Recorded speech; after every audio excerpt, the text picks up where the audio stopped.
capitalism. Capitalism. Next is. So what is capitalism? I told you capitalism is basically the philosophy of industry, the approach towards industry, that industry will become the major center of production. So telling you capitalism is a philosophy which promotes the idea that it is the industry which must become the center of production. Feudalism promotes the idea that agricultural field will become the center of production. So I told you, in Europe, industrial revolution became successful. People came to know the fact how to establish industry. So while this industrial revolution in Europe in general and Britain in particular became successful, that eventually contributed for growth of another philosophy that is called capitalism. So that society is called capitalist society, the society in which industry is the center of production. That society is called capitalist society, and the person who is the owner of the industry, he is called capitalist or industrialist, and the philosophy which promotes the idea that industry will become the center of production, that philosophy is called capitalism. Are you getting my point? What is capitalism? So telling you the fact, in capitalist society, the industry is the private property of the industrialist or the capitalist. Capitalism believes in private property. Private property is one of the most important feature of capitalism. The industry is the private property of the industrialist or the capitalist. So you see, in a capitalist society also, we see there are two types of classes or two groups of people. Who are they? First is capitalist. Capitalist in Marxian language, this capitalist is also called bourgeois. Capitalist, or in Marxian language it is called bourgeois. Bourgeois is a French word. French word. And Marx has made the concept very popular in English literature. So, person who is owner of an industry, we say in English he is an industrialist. Also we say he is a capitalist. But Marx says same person is bourgeois. Then in a capitalist society also other groups of people are there. Those who are called industrial worker, or in Marxian language they are called proletariat. Proletariat. That is industrial workers. Industrial worker or proletariat. Proletariat is also not an English word. It's a French word, but it has been made enormously popular by Karl Marx in English literature. Therefore, we think bourgeois and proletariat, they are English words, but actually they are not English words, they are the French words. So, bourgeois is the owner of the industry and proletariat is the worker of the industry.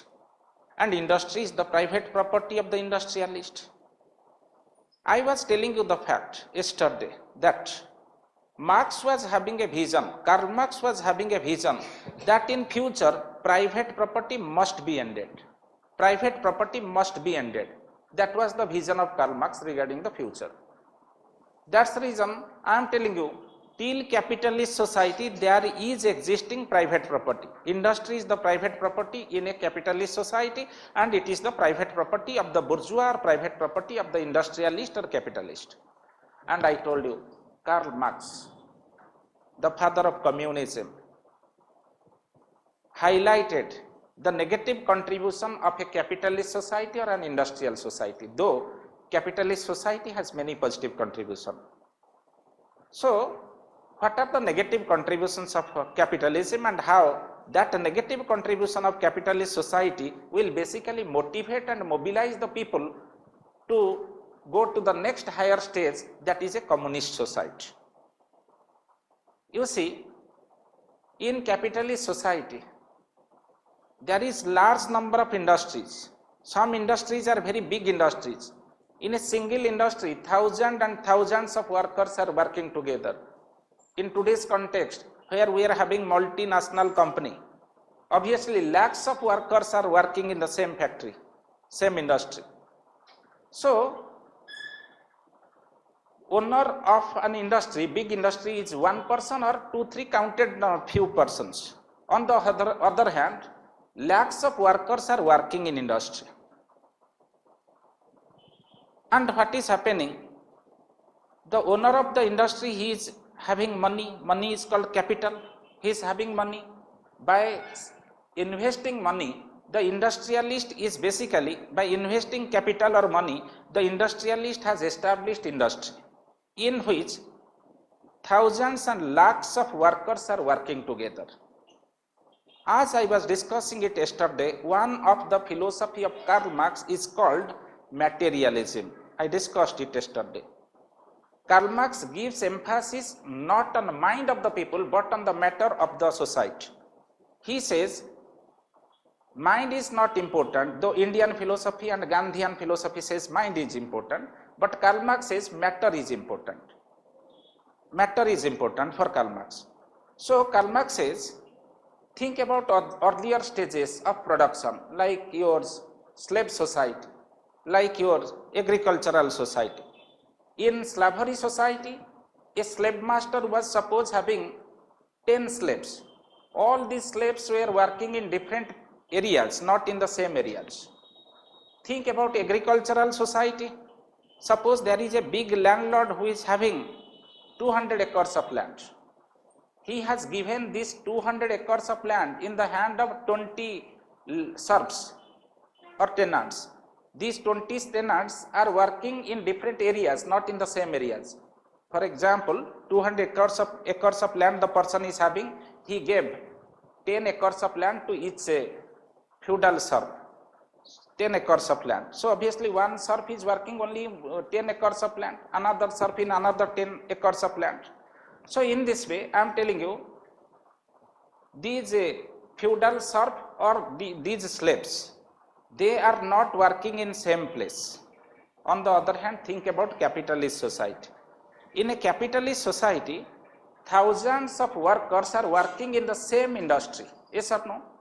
So every day they are seeing each other. They do see each other physically. Physical unity, this is called physical unity. If you 100 people are sitting together and UPSC took a decision of changing something in the syllabus, obviously if you felt, okay, if the syllabus is changed, what would happen? Our interest will be affected. So there is higher possibility that the decision of UPSC that you don't like in the matter of inducing a change related to syllabus will be protested by you by going to the street and organizing a protest against UPSC. Yes or no? Suppose UPSC substantially, arbitrarily, abruptly reduce the age from 32 to 22.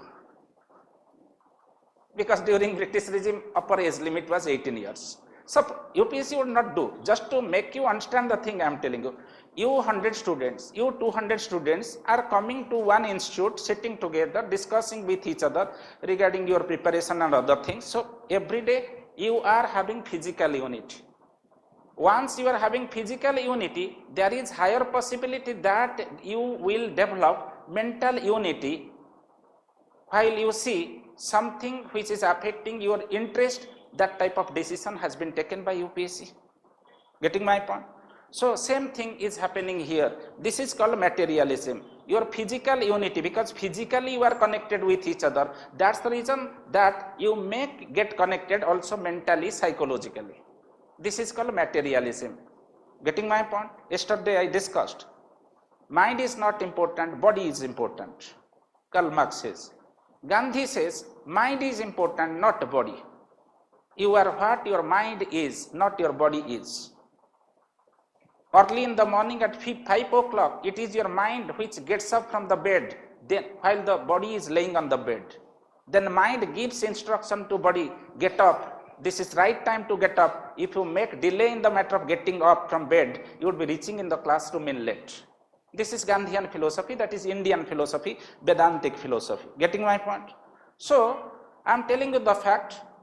Karl Marx says in Europe and with the passage of time all over the world, industries were established, big industries, large scale industries were established. In large scale industries, thousands and lakhs of workers are working together. Every day they do see each other physically. So obviously in every industry there is existing physical unity of industrial worker. This physical unity may bring mental unity among the worker in future. So out of physical congregation, mental unification may come in future. This is called materialism. Getting my point? So workers are coming to industry, working there. They are working for a long period of time, getting comparatively less wage. Industrialist standard of living is very high. Industrial worker standard of living is very low. So because they are physically seeing each other, they will also discuss, we are working because of our sincere work. Industrialist is getting good amount of profit. So we are making the industrialist prosperous, but industrialist is exploiting us. So obviously a person does not like another person who exploits him.